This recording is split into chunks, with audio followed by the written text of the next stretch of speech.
I am Penelope, author of epic fantasy and paranormal romance, and welcome to my imaginary friends, a look behind the scenes of an author mapping the worlds in my head and making them a reality.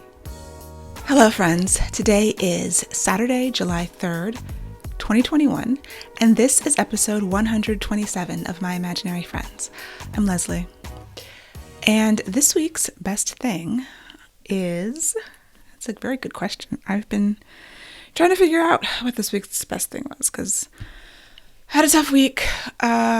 Just wasn't emotionally, just kind of had the blahs, was sort of struggling to be motivated and get things done, which is a tough place to be. I took a lot of naps. I rested a lot, which according to the nap ministry is what we should be doing. So I don't feel guilty about that. I just, I don't know. But I did want to talk about the Requiem of Silence pre-order campaign, which I'm excited about because I finally got the form up. I think I did it last week, but I don't know if I told you guys about it. So Requiem of Silence comes out August 17th, 2021. And if you pre-order it, you can get a swag pack with stickers, bookmarks, and I'm going to do a postcard of the map, I believe, the color version of the map of the world. I haven't actually done it yet, but that is on my list. So no pictures of that yet. Maybe I'll mock up something. Anyway, if you would like to pre-order Requiem of Silence, book 4 in the Earthsinger Chronicles, and enter the pre-order giveaway to receive your goodies the day that, well, you're not going to receive them the day it comes out, but shortly after the book comes out, you will receive the swag pack. It is lpenelope.com/requiem-pre-order. The link is in the show notes, and it is open to international, everyone around the globe, because I have a bunch of international stamps. And I can fit all of this in an envelope, which is important if you are an author thinking of doing giveaways. The very first giveaway I did, I gave away the trading cards, the Song of Blood and Stone trading cards, which are 9 cards. Each of them have one of the houses, one of the 9 houses, the illustration, and a little bit about the house. But because it is a pack of 9 trading cards, it is lumpy, and it actually, I couldn't just use a regular stamp. So I had to pay extra because it couldn't go through at the post office, they have whatever the machine is. If it's too lumpy, it can't go through, then they charge you extra. So that was an important lesson learned. And don't give swag that you can't fit into an envelope, but you can buy envelopes of a variety of sizes. So yes, now I try to do it with one stamp. It's just much easier on me. And ultimately, if it's not super easy, I probably won't do it. So lpenelope.com/requiem-pre-order. And I should put a link on the actual Requiem page. I will make a note to do that, so that should be there by the time you listen to this. Writing update. In writing news, I actually finished the fast draft of the end of the current work in progress, which is Savage City. It's the paranormal romance, futuristic dystopian shifter story. And yesterday I pushed myself to actually fast draft through the end of the book, which I had originally wanted to get done, I believe, Tuesday or Wednesday. And I didn't because, A, fast drafting feels terrible. And it also feels worse when I'm not sure that I'm going in the right direction. So I actually took a couple of days in the middle of the week and reread the entire thing. I exported it out of Scrivener and put it on my Remarkable, which is the tablet, paper writing tablet. I don't know what you call it. But it takes EPUBs, and I can write on it with the stylus. And I like that better than actually writing on the iPad Pro because of the eye strain. So the Remarkable is good because it's like a Kindle. It has the e-ink, the electric ink, and I can't read on my iPad or my iPhone for very long periods of time because of the eye strain, because of the backlit. So anyway, I put the EPUB onto my Remarkable, and then I went through and I made little changes, like tweaks, errors that I saw, just word corrections, things like that. It's like the pass that I usually do on paper, and I still probably will do my final passes on paper, print it out, and then do it by hand. But the Remarkable is basically the same process without all of the paper wasted, and then I can go back in and make the changes inside of Scrivener. So that's what I did this week, just to refamiliarize myself with the entire story, make sure that I'm on the right track. I was feeling, just like I just needed take a step back before I get to the end, because there was a ton of stuff happening at the end that made absolutely no sense, that I was like, I have not laid the groundwork for these things. And in the fast draft that I completed yesterday, I realized more stuff that I was like, oh, wait, the really important decision, the thing that she does that is the culmination of her internal arc, sort of comes out of nowhere. And it's like, I thought I was building up to that again. So anyway, that's all revision stuff, which is fine. And I think that one of the problems I had with this book, and why it's been just pushing at me, and I've just been spinning my wheels, is because I did not fast draft the whole thing this time. I thought, since I had done so many versions of this book for so many years, and the story was in my head, the core story, the things that don't change, because lots of it has changed, I thought that that was one of the reasons why I could not do the fast draft, write more of a clean draft. And because clean drafting feels so much better.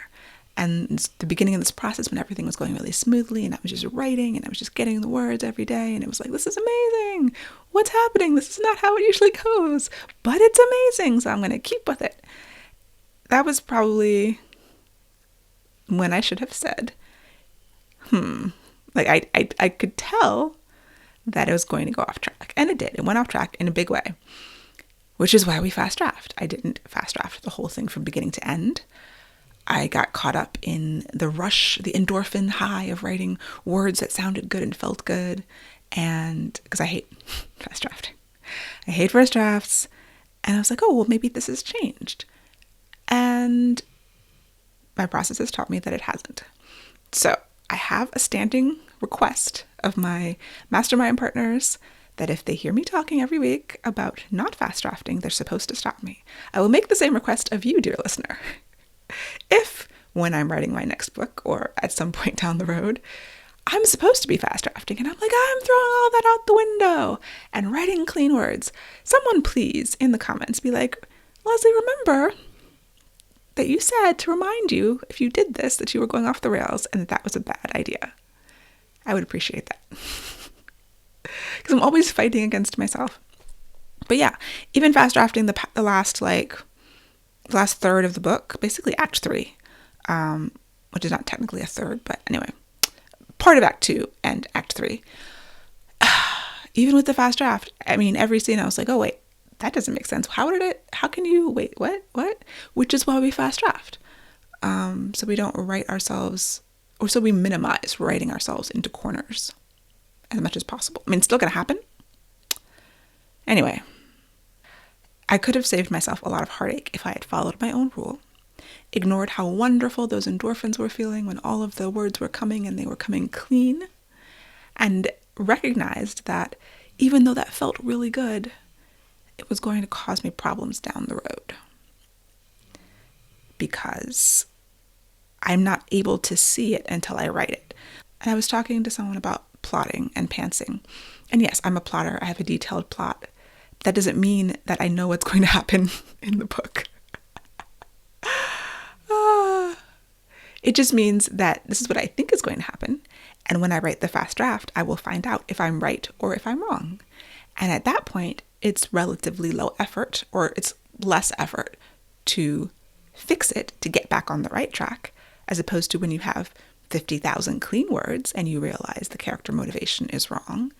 That's a little harder to come back from, as we have learned with this manuscript. And unfortunately, I feel like I know this, and in 2 years I'll forget it again, and I will be back in the same place. But maybe that's the journey. Maybe that is just what the journey is supposed to be. I did officially push the date back with my editor. It was so funny because she emailed me right when I was going to email her to push the date back, and she was like, oh, we can do it a week earlier. So I have time open up in my schedule. And I'm like, I was just going to tell you I need it like 2 weeks later. So that was a little heartbreaking, because back when I booked it, when everything was going really well, I was thinking, oh, I'll push it. I was like, I'll have it done by the end of June, but I'll make it mid-July just in case, because I always like to have the buffer. And wouldn't it have been wonderful to have been able to give it to her a week early? alas, it was not meant to be, as we know. So flexibility is a good thing to have. Deadlines are important to me, though. They really push me. But yeah, like I said, I think I said last week, I might have been able to make the July 12th deadline. But I don't know. It would have been an extraordinary effort, a lot of stress, and there's not really a reason to like manufacture stress. There's plenty of stress in the world already, so I'm happy with where things are. I don't know when this book is coming out anyway, as I said last week, so we'll just take it as it comes. I am working on 2 books at once. I'm working on plotting this other book, this 1830s story, and because I had gotten feedback from the original synopsis that I submitted, and it was good feedback. It just required me to reconceive some things. So that's been a struggle. And what I was doing with that story, so we have a main character, and I had picked an Enneagram, so the personality type. And then I think this week I realized that is not the right... Well, once I got the feedback, I chose a different personality type than I had before because the changes that they wanted to the character. And I was like, okay, the character was at a different point in her life than I had originally thought about.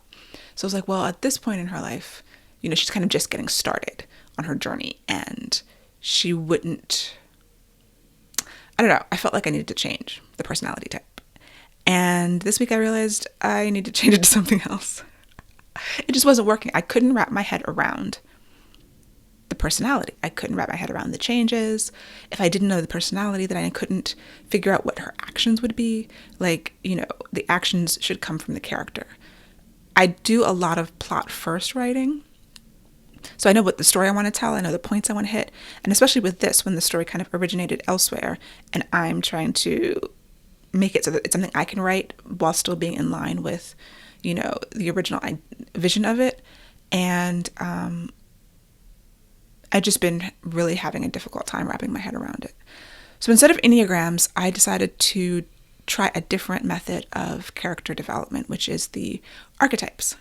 So several people had talked to me about this book, The Complete Writer's Guide to Heroes and Heroines, 16 Master Archetypes by Tammy Cowden, Carol Lefevre, and Sue Veters.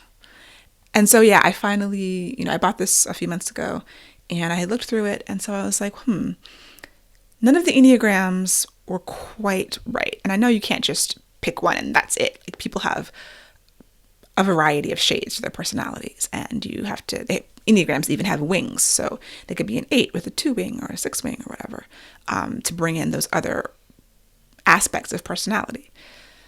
But it just wasn't, I just couldn't grasp onto that. So I was like, let me try something different. So I went through the heroes and heroines archetypes. And so I'm going to layer archetypes as opposed to trying to layer the Enneagrams, and it feels a little bit better to me doing it that way. So I was reading through that book, trying to get the personality of this main character straight, and so that I can figure out how she would respond to these external forces. You have to know a little bit about the character. I mean, you could do it either way. You could say, these are the things that I'm going to have happen. Who is the character that this happens to? Like, who is the person that needs these things in order to grow? Where does she start? Where does she end? Or you can start with the character and then what does this, kind of just the opposite way. What actions, what external stimuli would force this character to grow and change? And then also just be in line with the story as it is. Like, there is a story that we're trying to tell. So a lot of plotting and character development is kind of going back and forth. And I usually do that. I start with the core, I pick whether it's an Enneagram or an archetype, and then I go back to the plot and say, okay, these are some things that could happen. I've been using my index cards more for both of these projects.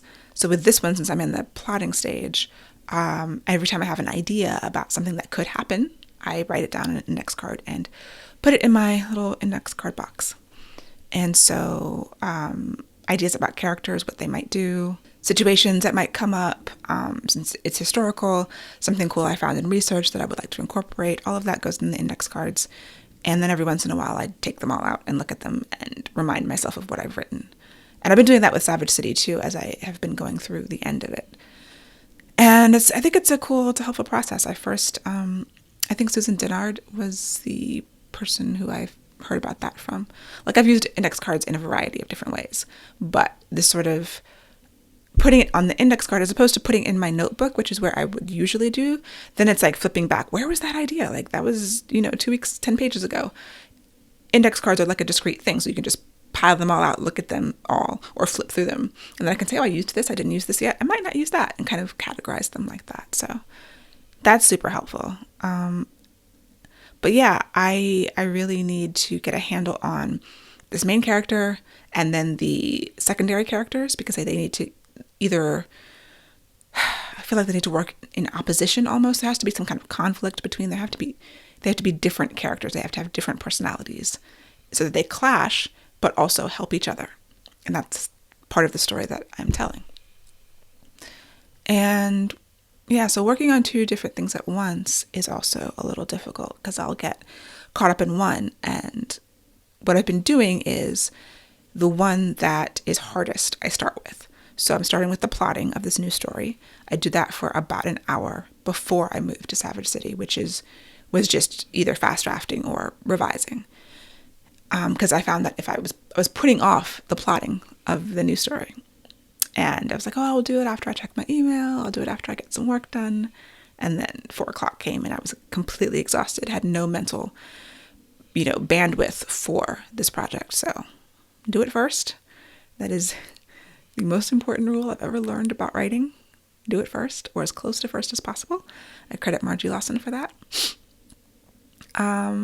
Yeah, eat the frog, I've also heard people say. Just start out with the hardest task, the thing you don't want to do, the thing you want to do the least, I guess, and get that done. And then move on to other things. You can reward yourself with things you want to do. Like, I reward myself with reading. After I get done with my day, I'm like, now I can sit down and read this book. With the plotting, I was also, and the character building, I've been really trying to get to the point where I know the character well enough to fill out a character sheet, a character arc progression worksheet that I use, the ones from onestopforwriters.com. Basically, I'm trying to get to the point where I can figure out the character's outer motivation, outer conflict, inner conflict, lie, wound, fear, and resolution. And get that filled out, printed out, so I can have it in front of me when I write eventually. And I was having some trouble with wounds, lies, and fatal flaws. So fatal flaw isn't actually on this worksheet, but it's always helpful to understand it. And I was having some confusion.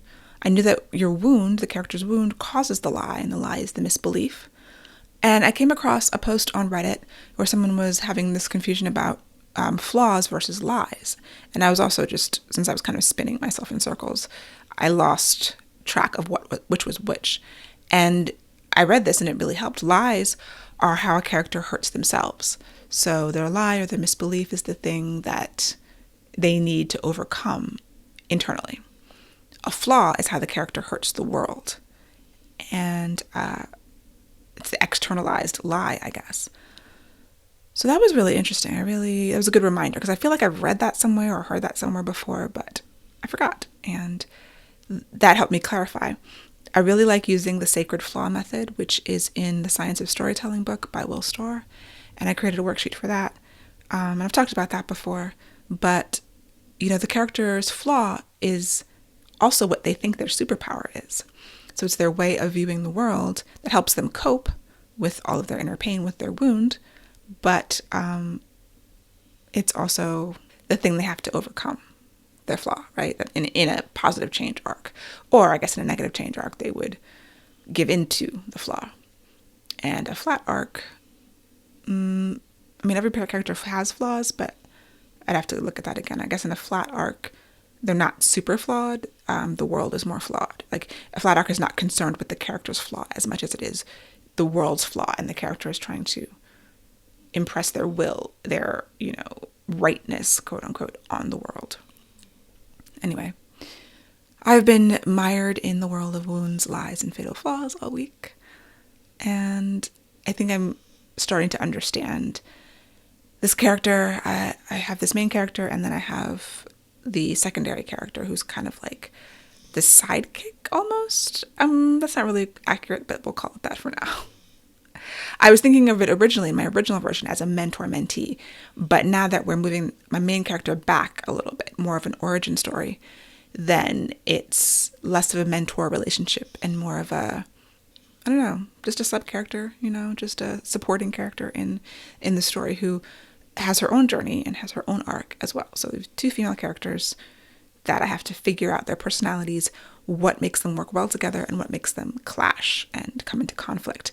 Now, neither of these are the antagonists. These are both like protagonist and semi-protagonist or whatever.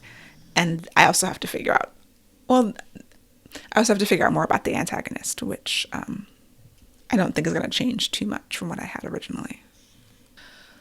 So yeah, that's what's happening. That's what I'm thinking about. In other news, InPerson Events. I got 3 different emails this week about InPerson events that are starting to be scheduled. This year, next year, I got invited to an event in 2023, but they have to plan ahead of time and get a grant. So that's super exciting. The first thing I'm going to be doing in person is this August in DC, AwesomeCon, which is at the Convention Center downtown in DC. I've been to AwesomeCon before. It is a lot, but they're having a book fair this year, and so I'm taking part in some panels for the book fair and I guess a signing maybe. So that is super exciting. It'll be the first in-person thing since pandemic times, and yeah, should be cool.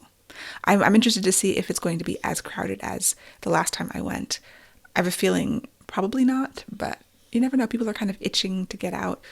I don't feel bad for people who choose not to get vaccinated. I do feel bad for people who cannot, for whatever reason. There's people who, for medical reasons, can't get vaccinated, and that must be really difficult. It's going to be interesting. It's going to be really interesting getting back out there and doing big things again. Because it's been nice being home. As much as Zoom events have been getting difficult, interacting with people in person is always energizing and energy draining. And my August is going to be insane because my book comes out. AwesomeCon is like the weekend after my book comes out. So there's a bunch of online events for the launch, the con, and then immediately after that, I'm going to a writer's retreat in Florida. And I think I'm going to be having to curl up into a ball every night, like with headphones on. Or like I'm going to get my noise canceling headphones because it'll be a lot of activity, which is very intense for me, and I don't know what my deadlines are going to be in August. But the point of the writing retreat obviously is to write. I already told them, like, I'm here to write. I don't know about y'all. I'm not going to be at one of these retreats where everybody's just talking and drinking wine. A, I don't drink wine. And B, like, I talk, but seriously, we have to write. But they're all like professional, like published authors, so it shouldn't be a big deal. Everybody's going to probably be having deadlines, and I am excited about it. I think it's going to be a lot of fun. Also, if there's any other rock climbing fans out there, that I supported this board game on Kickstarter. It's called First Ascent. It's a rock climbing board game, and it looks really cool. So I will link to that in the show notes. First Ascent game on Kickstarter. And yeah, like since I'm not a big gamer at all, we learned how to play. What is that game? It took us like 3 hours. By us, I mean my mom and my brother. Because, my brother had bought it for me like a couple of years ago, and I was like, I don't know how to do this. It's a tabletop game. It's like one of those very complicated ones. Like, not like Monopoly or anything. Like, super complicated, and I had never played anything like that before. Like, think Settlers of Catan. And this one was called Seven Wonders. And so we spent probably 3 hours like reading the manual, doing practice games, figuring it out. And now we play it all the time when we get together and we have game nights and try to teach other family members and friends to play it. It's really cool. I really like Seven Wonders. And I've tried a couple of other games. So yeah, not a big gamer. This one, hopefully it's not as complicated, but I guess it's in that style. And if you're used to playing those kinds of games, then they make sense to you. Like once you get one, it's easier to get other ones. But that first time, I was like, whoa, my brain, what is happening here? Anyway, if you want to check out that Kickstarter, I will link to it. So that is it for me for this week. My goal for this week is to get on that revision, start figuring out how I'm going to finish this book. get a schedule for my revision so I can meet my new date. And just keep pushing through and try to get this other project, get the synopsis in a good place where I can submit it again. So I will talk to you next week. Happy 4th. It's the 4th of July weekend, and I'm not doing anything special, but if you are, have a wonderful time. For episode show notes and to sign up for the Footnotes newsletter and get the show notes in your inbox, go to myimaginaryfriendsshow.com. Subscribe wherever you get your podcasts and watch the video episodes on YouTube. I would really appreciate a rating or review to help support the show. And My Imaginary Friends is part of the Frolic Podcast Network. For more fantastic podcasts, go to frolic.media/podcasts.